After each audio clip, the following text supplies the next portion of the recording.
नमस्कार मित्रों, चलते हैं सीएम भजनलाल को सुनते हैं। और सीएम भजनलाल जो जैसलमेर के दौरे पर आए थे, तो पाक विस्थापितों जो जैसलमेर में हैं उनके बारे में उन्होंने क्या कहा और उन्होंने जैसलमेर को क्या क्या जो है सौगातें देंगे आने वाले समय में, और पहले बजट के दौरान उन्होंने क्या क्या दिया है जैसलमेर को, और जैसलमेर का इससे अच्छा जो है वो सुधार होगा, जैसलमेर विकसित इससे अच्छा होगा, क्या होगा, वो सब कुछ सुनाते हैं आपको।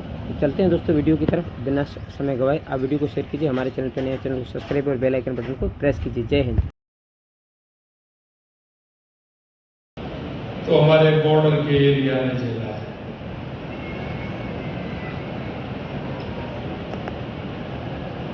अभी आपके सामने बूथड़ा जी ने बात रखी है, क्योंकि मैं आपको इस विभाजन विभीषिका पर एक तरफ देश को आजादी मिल रही थी, 15 अगस्त 1947 को हमारा देश आजाद हुआ। कल हम स्वतंत्रता दिवस मनाएंगे, लेकिन 14 अगस्त को देश के अंदर जो हुआ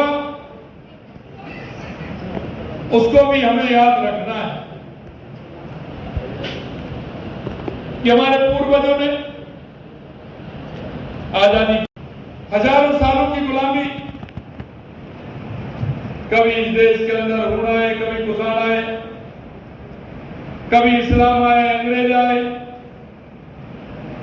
इस देश को गुलामी की जंजीरों में जकड़ते रहे हमारे पूर्वजों ने।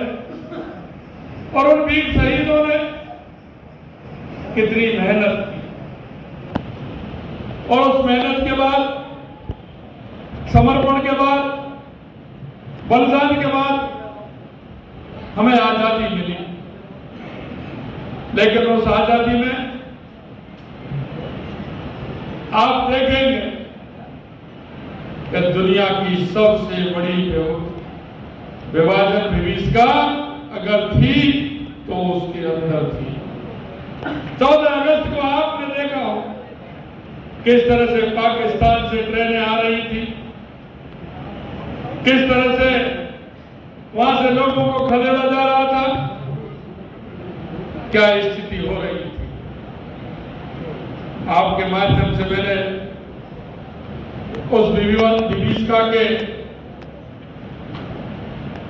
जिन्होंने उसको झेला है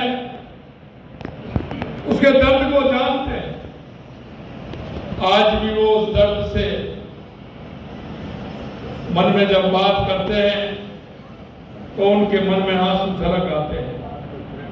अपने घर को छोड़ के, परिवार को छोड़ करके, अपने रिश्तेदार को छोड़ करके किस तरह से वो आए और उन्होंने कितने कितने दुख सहन किए, कितने कष्ट सहन किए।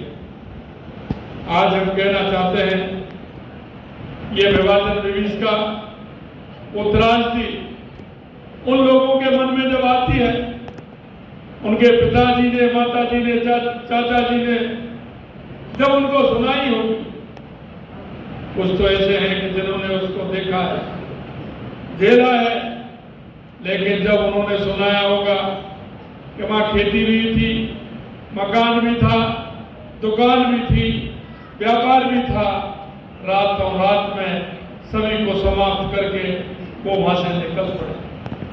मैं आपको कहना चाहता हूं, हमारे मन की यह कल्पना, विशेषकर मैं युवाओं से कहना चाहता हूं कि इस आजादी का महत्व हम सभी को समझना चाहिए, हम सबको देखना चाहिए कि किस तरह से हमारे पूर्वजों ने मेहनत की, और उसमें भी उन लोगों का दर्द भी समझना चाहिए जो आजादी की उस विभीषिका से पीड़ित है और आज जो हमारे मैं आपको बताना चाहता हूं, क्या हम सीएए का कानून लेकर के आए थे? क्या हम किसी की सदस्य भारतीयता की में रहने वाले लोगों की हम कोई नागरिकता को समाप्त कर रहे थे? लेकिन हमने कहा हमारे यहाँ का हिंदू, हमारे यहाँ का वो जैन, हमारे यहाँ का वो सिख परिवार जो पाकिस्तान और अफगानिस्तान में लंबे समय से रहते थे, आज आपने देखा होगा उनकी संख्या वहां कितनी रह गई, वो कहाँ चले गए, काल के गाल में कहाँ समा गए, इस पर हमें विचार करना चाहिए या नहीं करना चाहिए। आज हम देखते हैं पाकिस्तान के अंदर 1947 में हिंदुओं की कितनी आबादी थी, आज वो आबादी कितनी रह गई। अफगानिस्तान के अंदर कितने हमारे सरदार भाई थे, सिख भाई थे, जैन भाई थे, आखिर वो कहाँ चले गए, कभी हमने इस पर विचार किया? आपने देखा होगा हमारी केंद्र की सरकार सीए का कानून लेकर के आई थी, वो किसी को कानून रद्द करने का नहीं था, वो सिर्फ उन लोगों को कानून ये था कि जो हमारे हिंदू भाई हैं, हमारे सिख भाई हैं, हमारे जैन भाई हैं, उन सभी को भारत में उनकी नागरिकता देने का था। लेकिन आपने देखा, लेकिन मैं धन्यवाद देना चाहता हूँ देश के यशस्वी प्रधानमंत्री नरेंद्र मोदी जी को, गृह मंत्री अमित शाह जी को, कि उन्होंने जिस काम को हाथ में लिया उसको पूरा करने का काम देश के प्रधानमंत्री ने किया।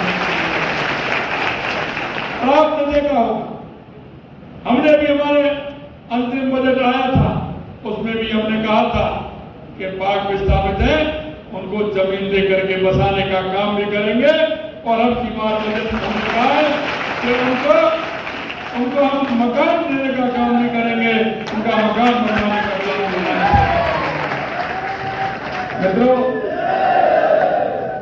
मित्रों मैं कहना चाहता, और मैं इसलिए कहना चाहता कि मैं जैसलमेर की भूमि पर खड़ा हूं क्योंकि यहाँ के राजा जब आजादी की लड़ाई चल रही थी, पाकिस्तान विभाजन हो रहा था, यहाँ के महाराज साहब से पूछा गया था कि आप कहाँ रहना चाहते हैं, उन्होंने सीधा सीधा जवाब जिन्ना को दिया कि आप क्या करोगे।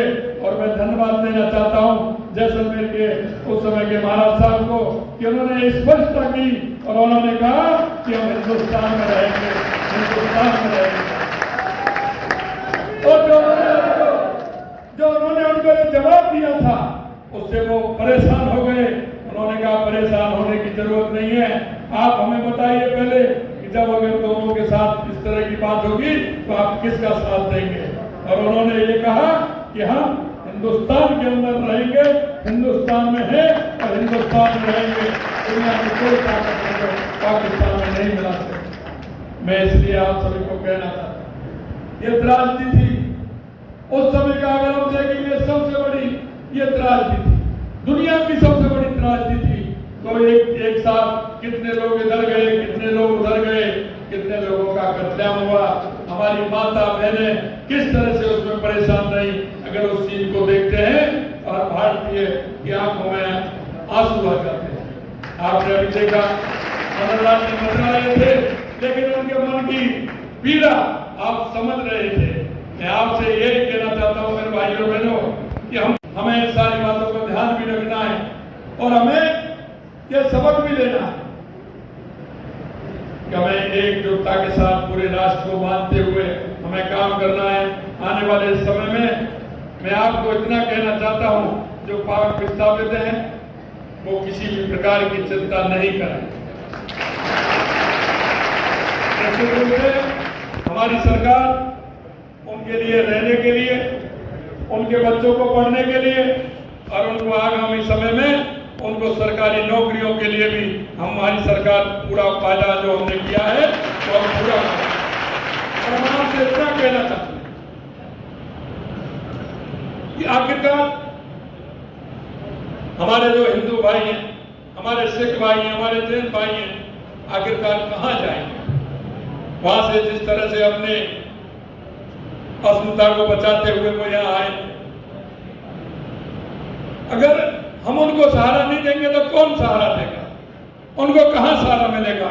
इसलिए मैं आप सभी से इतना ही कहना चाहता हूं कि जो ये विभीषिका 14 अगस्त की जो विभीषिका थी, ये वास्तव में हमारे बॉर्डर एरिया के लिए, हमारे राजस्थान में जितना बॉर्डर है उसके लिए, क्योंकि उन्होंने सबसे ज्यादा झेला है तो हमारे बॉर्डर एरिया ने झेला है।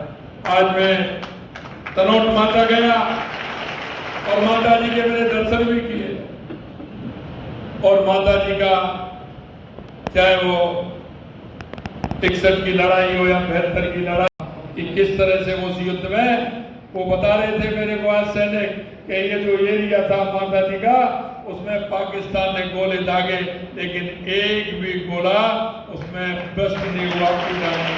ये हमारी भारत की ताकत है। मैं आपसे इतना ही कहना चाहता हूँ कि आप निश्चित रहिए। आपके बीच में मेरा आने का मन था कि मैं आपके बीच में ही जाकर के इस विभाजन विभीषिका के कुछ विषय आपको सुनूं और हमारे युवा पीढ़ियों को सुनाने का काम भी करूं। आप सभी को मैं इतना विश्वास दिलाना चाहता हूं कि आप निश्चित रूप से रहिए और अपना काम करिए और हमारी सरकार पूर्ण रूप से आपके साथ है। इतना ही मैं आप सभी से निवेदन करना चाहता हूं। और मैं शहर के सभी नागरिक हैं, हमारी सरकार ने इस बजट में जैसलमेर के लिए जो हमने आपसे वायदे किए थे उनको पूरा करने की हमने कोशिश की है। और यह ध्यान रखना ये अभी हमारा ये पहला बजट है, पहले बजट की ये झलक है। आने वाले समय में यह क्षेत्र हमारा विकसित होगा, पर्यटन की दृष्टि से भी विकसित होगा, कई विषयों पर विकसित होगा। और मैं इतना ही कहना चाहता हूँ कि जैसलमेर को हम एक विकास होगा, हमारा राजस्थान विकसित होगा और हमारा देश विकसित होगा। देश के यशस्वी प्रधानमंत्री नरेंद्र मोदी जी का विकसित भारत का सपना, विकसित राजस्थान का सपना और हर व्यक्ति का सपना पूरा होगा। इतना मैं आप सभी को विश्वास दिलाता हूँ। क्योंकि कार्यक्रम मेरा जयपुर में है, मैं थोड़ी समय की कमी है, इसलिए मैं आप सभी से मेरी वाणी को विराम देता हूँ। आप सभी को मैं बहुत बहुत धन्यवाद देता हूँ। आप सभी को बहुत बहुत धन्यवाद। जय हिंद, जय भारत, जय राजस्थान। बहुत बहुत धन्यवाद। जय भारत भाग्य विधाता, पंजाब सिंध गुजरात मराठा द्राविड़ उत्कल बंगा, विंध्य हिमाचल यमुना गंगा, उच्चल जलधि तरंगा, तब शुभ नामे लागे, तब शुभ आशीष मांगे, गाए तब जय गाथा, जन गण मंगलदायक, जय हे भारत भाग्य विधाता, जय हे, जय हे, जय हे, जय जय जय जय हे, भारत माता की जय।